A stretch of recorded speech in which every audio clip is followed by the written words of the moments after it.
તો મિત્રો દશામાનો એક એવો બહુ મોટો ચમત્કાર થઈ ગયો. આ ચમત્કારી સ્ટોરી વાર્તા તમે એકવાર ચોક્કસપણે સાંભળતા જજો.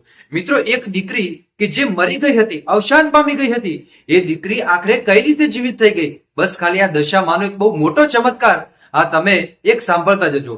આ સ્ટોરીના માધ્યમથી હું તમને આ વિડીયો બતાવી રહ્યો છું ભાઈ, કે જ્યાં દશામાનો કેટલો મોટો ચમત્કાર થઈ ગયો. અત્યારે પણ એ લાખો લોકો દશામાના વ્રતો કરી રહ્યા છે અને એમને પણ કાંઈક માં ઉપર ભરોસો હશે. એ જ રીતે આ એક નાનકડા ગામની ઘટના તમને કહેવા માટે જઈ રહ્યો છું, જ્યાં એક અવસાન પામેલી દીકરી ભાઈ જીવિત થઈ ગઈ દશામાના વ્રત કરવાથી. ચાલો આજના આ વિડીયોની આપણે શરૂઆત કરીએ. વિડીયોની શરૂઆત કરીએ એની પહેલા કમેન્ટ બોક્સની અંદર જય માં દશામાં લખી નાખજો અને ચેનલ ઉપર પહેલી વાર જ આવતા હોય તો આ ચેનલને પણ તમે અવશ્ય સબસ્ક્રાઇબ કરજો, જેથી કરીને આવનારા સમયની અંદર તમને આવા અનેકો વિડીયો મળતા રહેશે. મિત્રો એક નાનકડું ગામ હતું. આ ગામની અંદર ઘણી બધી દીકરીઓ રહેતી હતી. આ દીકરીઓ નક્કી કર્યું કે આપણે દશામાના વ્રત કરવા, પરંતુ એમના મમ્મીને જે પપ્પા હતા એ લોકો એમને વ્રત કરવાનું ના પાડતા હતા કે તમારી ઉંમર હજુ નાની કહેવાય એટલે તમારે માતાજીના વ્રત નથી કરવા. પરંતુ આ દીકરીના મનમાં એક જ એ જશ હતો કે અમારે તો માં દશામાના વ્રત કોઈ પણ હિસાબે અમારે કરવાના થાય છે. ભલે ઉપરથી આકાશ પડે કે નીચેથી ધરતી ફાટી જાય, પણ અમારે માં દશામાના વ્રત કરવા ના જ થાય છે, બીજું અમારે કાંઈ થતું જ નથી. આ દીકરીઓ નક્કી કરી નાખ્યું કે અમારે માં દશામાના વ્રત કરવાના છે.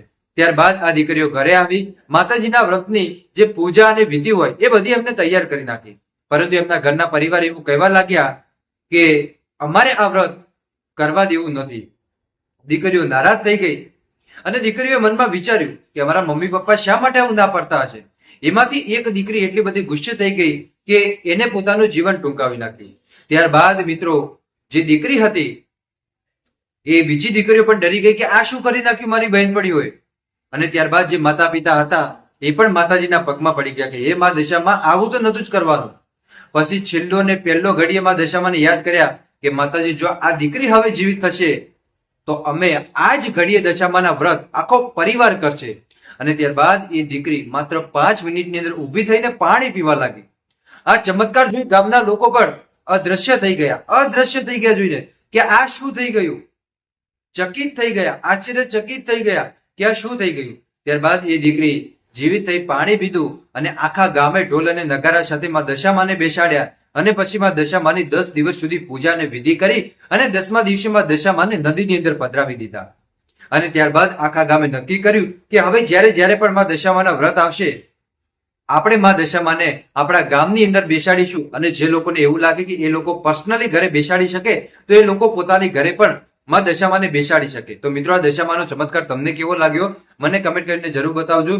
આ ચમત્કાર મિત્રો નકારાત્મક હતો, એટલે કે વાર્તાનો સ્વરૂપે મેં તમને રજૂ કર્યો છે. આવો કોઈ ઉલ્લેખ કરવામાં આવ્યો નથી, ખાસ કરીને તમારે નોંધ લેવી. બાકી મળીશું આપણે નવા વિડીયોમાં નવા ટોપિક સાથે. ત્યાં સુધી બધાને જય માતાજી, જય દ્વારકાધીશ. આગળ પણ આવવાનો સપોર્ટ કરતા રહેજો. ધન્યવાદ.